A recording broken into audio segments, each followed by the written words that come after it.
And for the next 30 or 40 years, I was just supposed to do the same thing day in and day out. Welcome back to Generation Fire, where we bring the goal of financial independence to all generations. I'm your host, Dr. Daniel Shin. I'm a board certified urologic surgeon and real estate investor. I'm both an active and passive investor in real estate and have over 100,000 followers on social media. So last week, we introduced the concept of this podcast, and in today's episode, I want to go into detail about my financial origin story. This episode is sponsored by Sirius Real Estate, a real estate investment firm created by physicians to help doctors and professionals achieve financial freedom through cash flowing real estate. Check out the link below for more. Back to my story. Of course, I didn't start out as a real estate investor and influencer. In fact, less than 10 years ago, I was in tons of debt and trapped in a job where I felt overworked and severely burnt out. To understand how I got there and how I got here, it's important for you to understand my financial origin story. First of all, what is a financial origin story? Well, we all have a history that affects how we think and act in the present. When it comes to money and our beliefs about financial freedom, this is heavily affected by your experiences with money from your childhood. And when it comes to my childhood, money was a source of fear and anxiety. I was born on the East Coast of the US in New York City.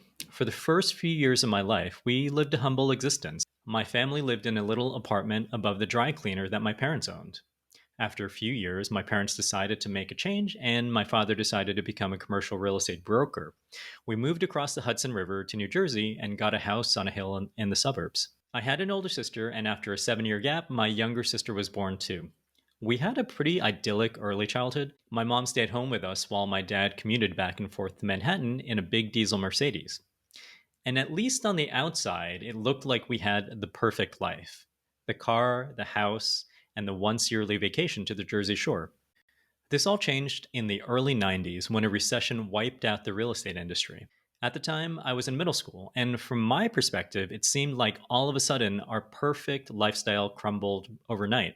We started getting these strange phone calls to our house, and after a while, I figured out that they were creditors. They were trying to collect on debt payments. I still remember hearing them leaving these horrible messages on our answering machine, calling us names and leaving insults. I learned to dread the sound of the phone ringing. It was also in middle school when we suddenly had to pack up and move across town to a rental one weekend. And this was not a planned and orderly move.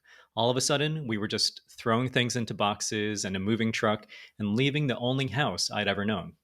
After that weekend, we entered into this period of financial scarcity and instability that left deep scars on my psyche. Middle school is also that time when kids start becoming acutely aware of things like fashion. And in our family, I quickly learned that we couldn't keep up with fashion. Things like buying new sneakers or new clothes for the school year were a source of anxiety and frustration because of the cost. Even having sunglasses was out of the question. My dad had to leave home to try a real estate development opportunity in Puerto Rico, and this didn't produce a ton of cash flow. And during this time, my mother struggled to even put food on the table for dinner. I remember one night overhearing her crying on the phone to a friend about how hard it was. To make ends meet, my mom had to go back to work. She had gone to cosmetology school, so she started a hair salon with a loan from her aunt. Now, during this time, things were really confusing from the kids' perspective. We didn't really talk about money in my family, so my sister and I knew that something was wrong, but we also knew that we couldn't really talk about it. But it wasn't too hard to figure out that money, or lack of money specifically, was a source of a lot of stress and a lot of our issues. Just asking to get fast food like McDonald's was enough to make my mom mad. I didn't understand it at first, but she was angry and frustrated because we couldn't afford to get food at McDonald's. It was far cheaper to just cook at home. Somehow we scraped by, and I'm so grateful to my parents that we were able to get through those hard times. I don't know how, but they managed to keep us all fed, clothed, and educated despite the lack of money. But my memories from that time taught me that money is scary, and if you don't have it, life becomes very difficult. As I entered high school, my plan was pretty clear. I needed to get good grades so I could go to a good college and then become a doctor. I didn't really know what doctors did, but I knew that they helped people, were well respected, and made good money. So at that time, that was enough for me. So I did it.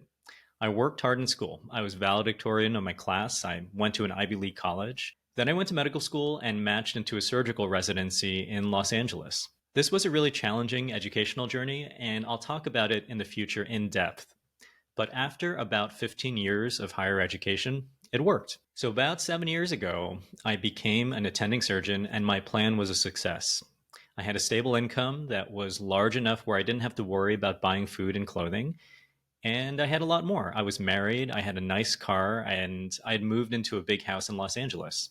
After a year or two of making attending level doctor money, I finally was able to relax a bit in regards to finances. All of a sudden, my family was in the 1% of income earners. We were able to pay all our bills and still save money in retirement accounts and put away money for our kids' college funds. But I was also working like crazy and I was incredibly burnt out.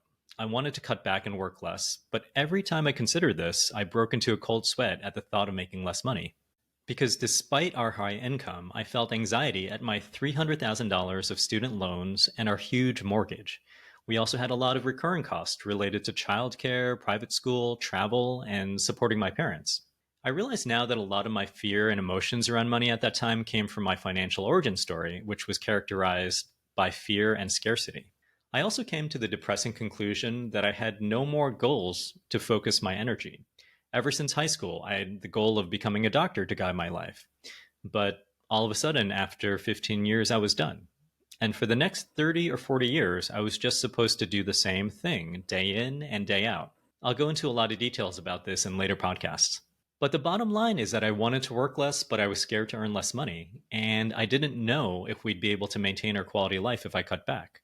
I realized that I was trapped by golden handcuffs. After I realized this, I knew that something had to change. So instead of being bored out of my mind on my 10-hour weekly commute, I decided to convert my car into my sanctuary of learning. I listened to hundreds of hours of podcasts about personal finance and investing. Eventually, I found the FIRE community, people dedicated to financial independence and freeing themselves from the rat race. I instantly felt at home. When I saw that a lot of them were also real estate investors, I was even more intrigued. I eventually decided that my new goal would be achieving financial independence so I could break my golden handcuffs and live a life of purpose and intention that was under my control. I started writing about my progress at the Darwinian Doctor blog so others could learn from my journey. It's been about 6 years since I started my journey to FIRE, and my life has changed dramatically. I now spend more of my time as a real estate investor than I do as a surgeon, although I still value the practice of medicine. I actively own a portfolio of about 30 units of real estate and have invested passively in hundreds of more units. Along with our other investments, I think my family is about halfway to financial freedom. I'm happier, healthier, and living a life of purpose once again.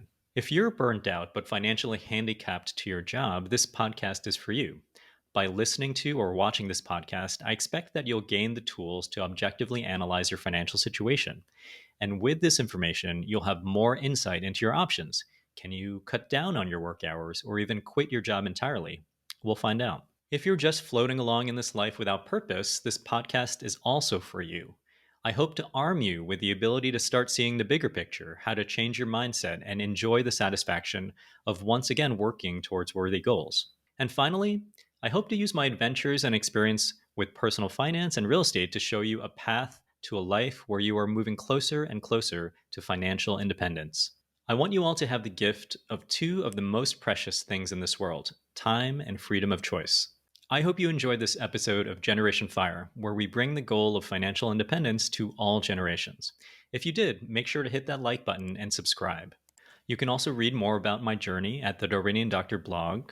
And don't forget about our sponsors, SiriusRealEstate.com. Next episode, we're going to talk about the FIRE movement.